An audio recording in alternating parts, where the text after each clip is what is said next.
Un pissenlit émerger dans une petite route goudronnée, on voit tout de suite que c'est pas la fragilité de l'apex du végétal qui cède le pas au goudron, mais que c'est la détermination du vivant et du végétal qui est là et qui a cette capacité à prendre place.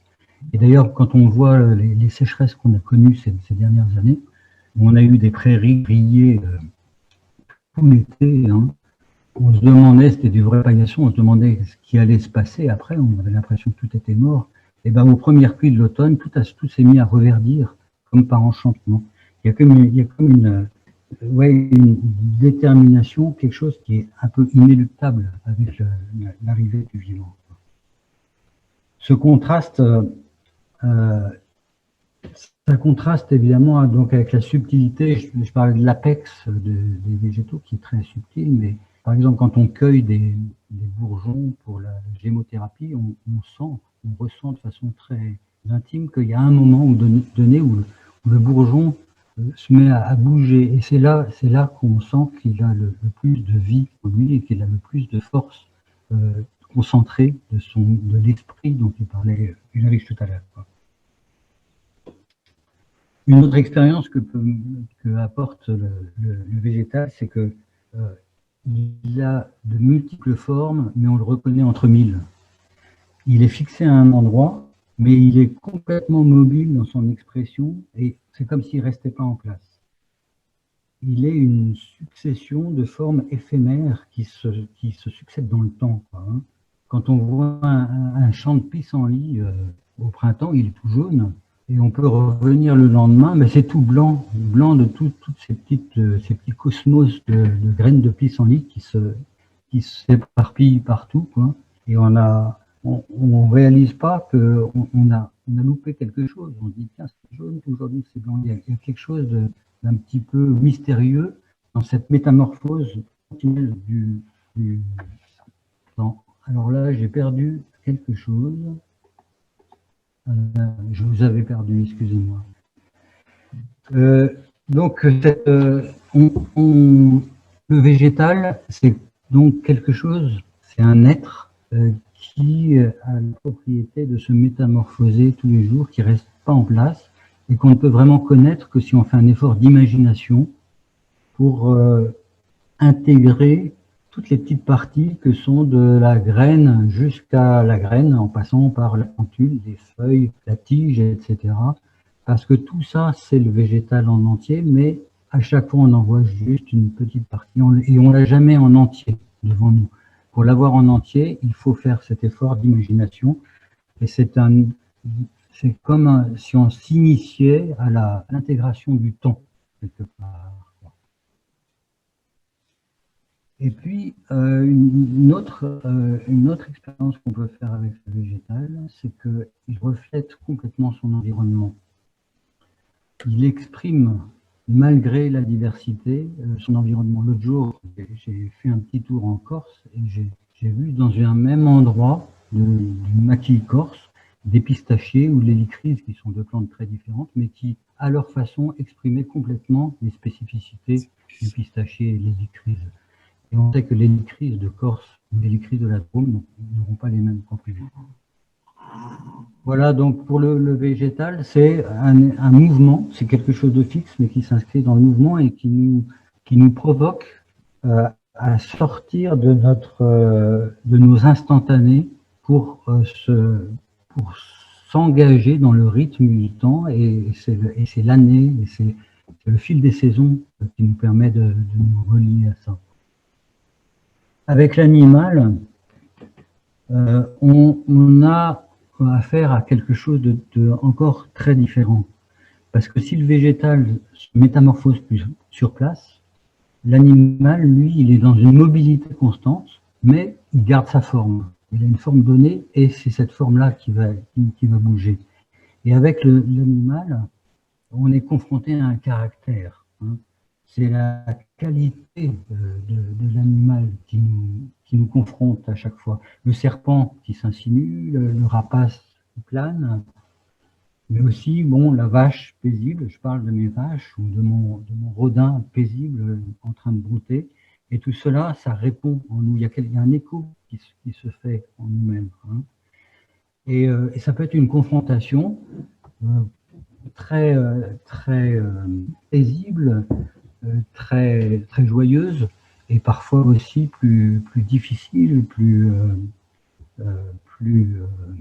confrontante, disons. Moi, j'ai vécu une quinzaine d'années avec des chèvres, et c'est vrai que le caractère de la chèvre, il faut se le farcir. On est sans arrêt les uns à côté des autres, et sa capacité à être souvent insatisfaite, sa capacité à vouloir toujours s'échapper, quelquefois pour les éleveurs, ça a quelque chose de ouais, c'est une petite épreuve, on peut dire, quoi. Hein. La chèvre, elle reste pas sur place comme la vache, mais elle aspire à devenir presque un oiseau. Elle monte, elle grimpe aux arbres presque. Hein. Donc voilà, l'animal, c'est un caractère auquel on se confronte en général. Hein. Et pour le biodynamiste que je suis, l'animal est facteur de fertilité. L'abeille en premier, l'abeille féconde toutes les fleurs, ou une grande partie des fleurs. Les vers de terre, ils édifient le complexe argilo-humique du sol. Et la vache, dont la production première, finalement, c'est ni le lait, ni la viande, ni le cuir, tout ça, mais la production première de la vache, c'est la bouse. Parce que la bouse, elle a la capacité de fertilité le sol sur lequel elle tombe. Et finalement, elle est une bénédiction pour le sol.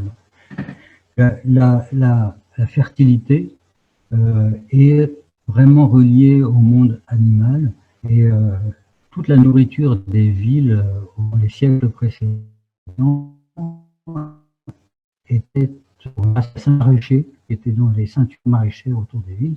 Et les maraîchers, ils emmenaient leur charrette de légumes en pleine ville, mais pour une charrette de légumes qu'ils emmenaient en pleine ville, ils ramenaient des charrettes de fumier de cheval, de crottin de cheval, qui fertilisaient leurs terres, et qui fait que toute la périphérie des villes était d'une fertilité extraordinaire et avait la capacité de nourrir toute cette population urbaine. Voilà, donc côtoyer les animaux d'élevage, les animaux, qu'ils soient sauvages ou d'élevage, c'est être confronté à certaines qualités, certains caractères. Que dire d'autre? Oui, parce que en tant qu'éleveur, on a aussi la tâche d'apprivoiser les animaux avec lesquels on vit. Et apprivoiser, vous savez ce que c'est, se rendre responsable des êtres qui nous entourent. Hein. Saint-Exupéry l'a extrêmement bien dit avec Le Petit Prince et les renards. Hein. Il s'agissait d'apprivoiser, mais qu'est-ce que c'est apprivoiser? Ça veut dire que plus n'est jamais comme avant, tu es responsable maintenant. Et il y a une réciprocité qui s'établit entre l'animal domestiqué et l'éleveur et l'être humain, le paysan qui fait cette domestication. Et il doit y avoir beaucoup de reconnaissance vis-à-vis des animaux pour cette domestication qui permet à l'être humain d'avancer, d'évoluer, mais aussi à l'animal d'être élevé. On parle d'élevage. Voilà donc pour le métier d'éleveur et la façon de côtoyer l'animal au quotidien. Il y a un animal dont on parle aujourd'hui, qui est un peu la vedette, c'est le loup. Le loup qui fait son retour sur les territoires, en particulier en France. Hein. C'est intéressant de voir qu'il est là, il interroge beaucoup, il provoque évidemment il provoque beaucoup d'attitudes extrêmes. Il y en a qui sont pour l'exterminer complètement parce que ça gêne, et d'autres qui sont là pour le sauvegarder coûte que coûte. En fait, je pense que le loup, il est là pour nous poser la question, mais qu'est-ce qu'on fait aujourd'hui? Qu'est-ce qu'on a fait de nos territoires? Comment on les utilise? comment on est passé de paysans à exploitants agricoles avec des concentrations d'animaux innommables, et puis à côté de ça, des déserts complets. Et en fait, nous, il est là pour nous dire, mais est-ce que vous pouvez vous regarder vous-même? Est-ce que vous pouvez vous regarder vos façons de faire? Et puis, si vous regardez vos façons de faire, nous, on sera peut-être un animal de plus dans votre environnement qui participera à l'éducation non seulement du territoire, mais qui fera partie du territoire et du paysage, mais on participera aussi à une éducation de votre façon d'habiter la Terre. Voilà, donc ça c'est pour les animaux qui nous rendent complètement responsables en nous donnant leur faculté de fertilisation. Et puis, ben voilà, et le métier d'agriculteur, c'est aussi de rencontrer d'autres êtres humains, parce qu'il y a une économie, il y a des marchandises à vendre, il y a des marchandises à produire, il y a des marchandises à acheter, il y a des tracteurs à acheter, et donc là, il y a toute une relation aux autres êtres humains qui est à développer, et on voit que une agriculture juste ne pourra se développer que si une économie juste aussi pourra s'établir entre les êtres humains. C'est-à-dire une économie où on n'est pas là pour être dans sa survie, dans une logique de darwinisme, on pourrait dire, ou de survie pour sa propre place, mais où on soit là dans une rencontre où on s'intéresse véritablement à l'autre. Moi, je me suis installé agriculteur, je croyais être tout seul dans mon coin perdu. En fait, je me suis vite rendu compte que j'avais besoin des autres. Et quand il n'y a rien de plus plaisant que de voir que quand on vend un aliment à quelqu'un, et ben ça lui fait plaisir aussi, et on se rend des services réciproques. Et toute l'économie peut être basée sur ces réciprocités qu'il nous faut redécouvrir, parce qu'aujourd'hui, elles sont masquées souvent par la main invisible du marché, et c'est à nous de redécouvrir ça et de retravailler dans cet intérêt pour l'autre, pour lequel on produit, ou à qui on a acheté quelque chose. Voilà, c'est un petit peu ça le résumé de ma relation au vivant, qui passe du minéral à l'être humain, en passant par le végétal, l'animal, tout ça en complément, et bien sûr avec la conscience que derrière tous ces mondes d'êtres vivants que je vois et qu'on côtoie tous les jours, il y a aussi tout un monde d'êtres que je ne vois pas, mais que je peux ressentir, et pour lesquels on peut aussi avoir une infinie gratitude, quoi. Voilà, j'ai dit en quelques mots comment je vivais ma relation au vivant. Donc merci Ulrich de m'avoir permis d'exprimer ça. Et puis voilà, on peut continuer si vous voulez de parler de ça ou d'autres choses. Merci beaucoup Pierre, c'était très intéressant. Nous, c'était relativement bien les sons, on a compris l'essentiel et on a trouvé ça très intéressant que tu passes du sol dur, ce que l'on tombe et on s'éconne, et où on peut trouver la lumière à l'intérieur de la chiotte, et on peut monter à travers les mondes végétales jusqu'à la vache qui contient donc une fois son poids, le vers de terre sous elle, c'est quand même fascinant.